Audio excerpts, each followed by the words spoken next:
Hello everyone, Tmmgamer, and today I have the pleasure of bringing you another one of my Football Talk videos, the series where I sit down and talk about real life football and the events of the day. And today there's a couple of things I want to talk about, both in relation to the World Cup and both in relation to disciplinary problems. And the first one is probably known by everybody who's interested now. If you haven't been following this story, you've been living under a rock for the last couple of days.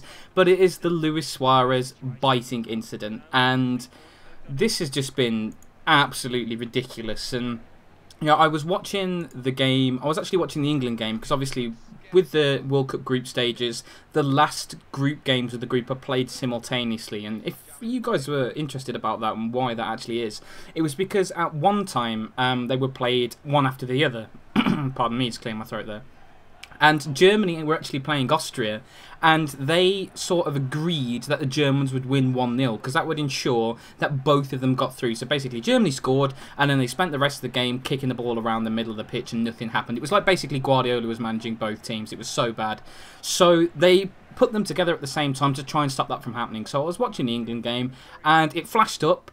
Breaking news, in the other match, Uruguay versus Italy, Luis Suarez has just bitten. It is rumoured, they always have to say, oh, it's alleged, even though when you can clearly see him taking a chomp out the shoulder. It's alleged that Luis Suarez has bitten Giorgio Chiellini in his shoulder. And I was watching it with my friend who's quite a staunch Liverpool fan, and he let out about a 6-second moan of just anguish because he knew exactly what that meant for Liverpool and what that meant for Luis Suarez. And watching the replay back, it's ridiculous, isn't it? Because Luis Suarez, what I don't understand about him is because yeah, he bites a guy. This isn't, they're not having to scrap and then he grabs his arm and bites him. There was literally no coming together at all. There was a slight brush, chest to shoulder, nothing, and then he just bites him. And this is a 0-0 in the World Cup. It's not like you're losing 5-0 and you've just had a fight with somebody. Oh, pardon me again. Sorry, got a bit of a cough at the moment. It's not really helping out with my commentaries. But it was like when he bit Branislav Ivanovic. The game was tight. It was even. There wasn't really anything happening. It was like they were waiting for a corner. And he just bites him and like, grabs him. Goes out of his way to aggressively attack him and bite him.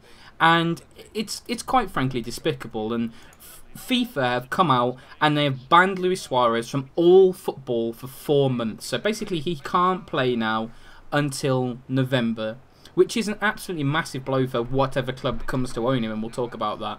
And they've also banned him for 9 Uruguay games. And I have to say, I think Luis Suarez has got away with a bit of a lenient punishment there, because this is the 3rd time he has bitten somebody.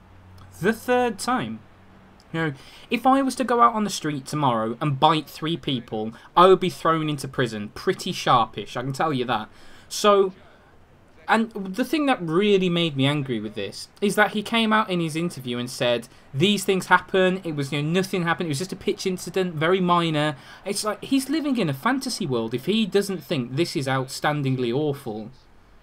He's an idiot. He's just, for somebody to bite somebody 3 times, they have got serious, serious mental problems. And I think Luis Suarez has. He is just a liability to whatever football club he has, because yeah, he's an absolutely phenomenal player, but there is that chance that at any point he can just do something stupid and be out for months. And it's happened before. He's racially abused somebody, he's assaulted people, he's got into scraps, he's given away stupid fouls, he's dived, and he's bitten a player 3 times. And I have to say, he's lucky to get a 4-month ban, because if I was the head of that FIFA disciplinary committee, I would have given him a 12-month ban, because this is something you cannot do. And this is a World Cup game as well. Millions and millions and millions of people are watching this around the world. And what a horrible example this is for young people, to see one of their icons bite another player, and not just bite another player and get away with it. Because that's basically what he's been doing. If you think like a 7-game ban it was when he bit somebody in the Netherlands, and then a 10-game ban in England, if those are sufficient punishments for biting another human being with no provocation, then he's incredibly lucky. Now, I would have banned him for a year. And I would have said every penny you earn during that year is going to be given to charity. Because until you stop chomping on your opponents, this is what we're going to have to do. But hey, I suppose FIFA were, well, I suppose they didn't want to be too over the top, which is understandable. This is still a very severe ban. And again, the thing I don't understand is Uruguay have appealed it. It's just, are you serious? There are clear images of your player biting Giorgio Chiellini. He goes down holding his teeth. There are bite marks on Chiellini's shoulder, and Luis Suarez went down holding his teeth, and you are appealing the ban he's been given for biting another player. What is wrong with you? I know... I'm really sorry about this. I'm trying to actually talk, and I'm doing my best not to splutter and cough, so you're going to have to bear with me during this commentary, unfortunately. It's one of the reasons why I haven't uploaded too many videos over the past week or so, but this was something I wanted to talk about, as you could probably tell. But that's the thing that really annoys me, because I understand, you know, managers and clubs and countries, they want to protect their players. They don't want to come out and unnecessarily slate their players. But in a situation like this, where it's so black and white, it's so abhorrent, for Uruguay to appeal this is just atrocious. And to be honest, what I would actually like to see happen is when the appeal inevitably fails, which it should do, I would like FIFA to come out and say, right, you have just wasted our time, money and effort with a frivolous appeal, here's a fine, and here's another month extension to the ban for Suarez. And that would at least send the message home that this is just unacceptable. I mean, Suarez's actions are unacceptable, but for then Uruguay to basically validate them through coming out and appealing against the decision is ludicrous. It's ludicrous, and I don't understand. And like I briefly touched on earlier, this could very well mean Luis Suarez's exit from Liverpool, because Liverpool did all they could for this player. This is a player who's brought such upheaval and bad newspaper inches to Liverpool with his racism towards Patrice Evra, with his biting, and Liverpool have done everything under the sun to help him out. Counselling, all of this, everything they offered, they put their necks on the line. Brendan Rodgers put his neck personally on the line for him, and Suarez has just spat in their face, basically. That's what he's done. He thinks he's better than everybody else and just do whatever he wants, and this will... I would be stunned if Luis Suarez was at Liverpool come the start of next season, let's just put it that way, because I think Liverpool are perfectly within their rights to just wash their hands of him. And admittedly, Luis Suarez is the best striker in the world, and I say that because I think Ronaldo's more of a winger and Messi's more of a number 10 centre attacking mid floating player. So, in my opinion, Luis Suarez is the best striker in the world. So you are loath to get rid of players like that.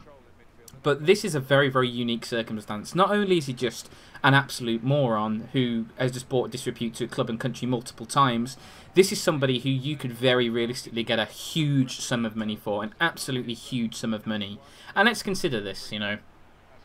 Who would come in and buy Luis Suarez? And the two clubs that immediately spring to mind are Barcelona and Real Madrid. And Luis Suarez has been linked heavily, very heavily with Real Madrid for a number of years. And also, people don't actually know this, but Luis Suarez actually spends a huge, huge amount of time out in Barcelona. His wife spends a lot of time out in Barcelona. His first daughter was actually born in Barcelona. That's how much time he spends there. And there's always been this little bit of a talk that perhaps he'd want to go and play for Barcelona. And the transfer dealings Barcelona are doing now, I'm not sure how, because they've been banned from doing transfers, but they appealed and now they can until, I don't know. Barcelona just have a different rule set to most of the clubs, don't they? Basically do whatever they please. But he's a very, very realistic transfer target to them. And when you're looking at price range, let's just have a look at the players who have gone for massive money over the last few years. And the main example of that is Gareth Bale. You know, Gareth Bale went for 100 million, which is a huge amount of money. And let's consider this. You know, Gareth Bale, when he went to Real Madrid, all he'd had really was one very good season at Spurs. And admittedly, it was a very good season, but he only had one good season. Luis Suarez is approaching his peak. He has had multiple unbelievable seasons of football, voted the PFA Player of the Year, the Writers Player of the Year, and the Fans Player of the Year last season. Since he has joined Liverpool, there's only one other player who has a better goal and assists return in the Premier League, which is Robin van Persie. Robin van Persie has over 100 and Suarez has about 92, I think. So, you know, fantastic return. Phenomenal player, works incredibly hard, he's technically gifted as well. He's not just a grafter, he's got some unbelievable ability. Some of the goals he scored are incredible. You know, he is a complete striker. So you've got to really say that Liverpool should stick out for 80 million for him. I think they should, because he signed a new deal not very long ago. So it's not like he's leaving at the end of next season, so they need to get rid of him for any money. He is an incredibly talented player, and his suitors are among the richest clubs in the world. So for me, I think they should just take the money. And there's one rumour floating around now, which was 70 million plus Alexis Sanchez for Luis Suarez. And if they got that deal, that is just a phenomenal piece of business. Because Alexis Sanchez is another world-class player, and he's not a complete mentalist as well, which is always useful. So I would take that in a heartbeat if I was Brendan Rodgers. Everybody has, a second chance. Everybody deserves a second chance, and everybody should be given opportunities to prove that they've, made a mistake and they've got over it.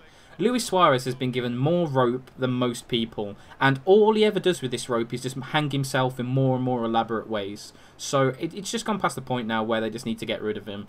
And they can do it for a lot of money, and they can hopefully get some players back in return, and they can strengthen their squad in a number of areas with it. And I think in the long run, it will be the best thing for Liverpool, because you can't have players like Luis Suarez on the books, because for all of his great play, he's only 2 minutes away from doing something that could cost you a massive game or the league. And you can't afford players like that when you're in Liverpool's position. They need to be able to trust everybody on that field, and with Suarez you definitely can't do that, unfortunately. So that's my opinion on him. And one other piece of disciplinary news from the World Cup comes from the Ghana squad, where two of their biggest names, Kevin Prince Boateng and Sully Muntari, have been indefinitely suspended by the Ghanaian FA. Now, Muntari has been suspended for an actual physical attack on a member of the management team, which is interesting to say the least. And Kevin Prince Boateng has been suspended for, and I quote, vulgar language towards the manager. So this has been brewing over the background that the Ghanaian players had still not been paid their appearance fees to appear in this World Cup. And you'd think that when you're representing your country in a World Cup, that the money wouldn't be the most important thing in the world to you. But hey, these are footballers. At the end of the day, they are professionals, and they do deserve the money that they are paid.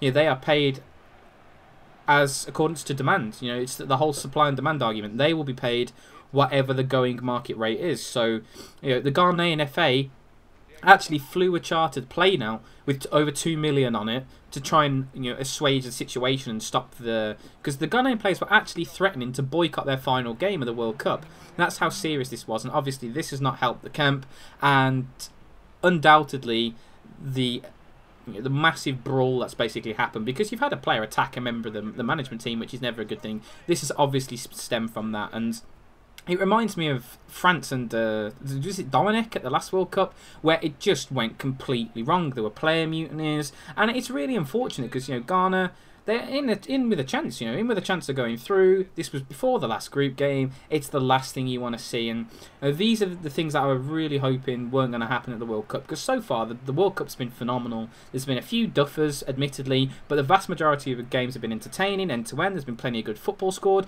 By and large, all of the best players in the world have turned up. Lionel Messi's turned up, Neymar's turned up, Germany have turned up. Admittedly, Spain didn't, but hey, that's one of the stories of the World Cup so far. It's actually been a really interesting tournament. I don't want to see it be brought down and besmirched by disciplinary things, and that's the thing. Professional footballers have a lot of money and not very many brains in some instances, or they just have this insane competitive streak which gets them into ridiculous amounts of trouble. That seems to be the case with Suarez, and there always seems to be one of these issues floating around in world football, and it is a shame. But at the end of the day, hopefully we don't detract too much from the football, because like I mentioned, the World Cup has been fantastic so far, and we're not even into the meat of the tournament yet. We've still got all of the knockout stages to come. Obviously, the last set of group games is going to be finished off tonight, kick off at 9 o'clock. And then I'll probably do a football talk video actually about that, talking about the World Cup so far, running through all the group stages and the draws, and who I think's been looking good, and my tip for the title at this point. It's still Germany pretty much. I have to say they've looked very, very solid so far, but hopefully the disciplinary problems don't overshadow that. But once again, guys, thank you so much for watching the video. I really hope you've enjoyed it. What do you think Luis Suarez should have done to him now? Do you think the ban was long enough? Do you think he should leave Liverpool? Do you think FIFA should have been a bit more harsh with the Uruguayan FA for appealing it? And what do you make of the entire Ghanaian situation as well? I'll be very, very happy to reply to your comments and see what you have to say and try and answer any questions you have. But once again, Thank you so much for watching, and as always, have a great day.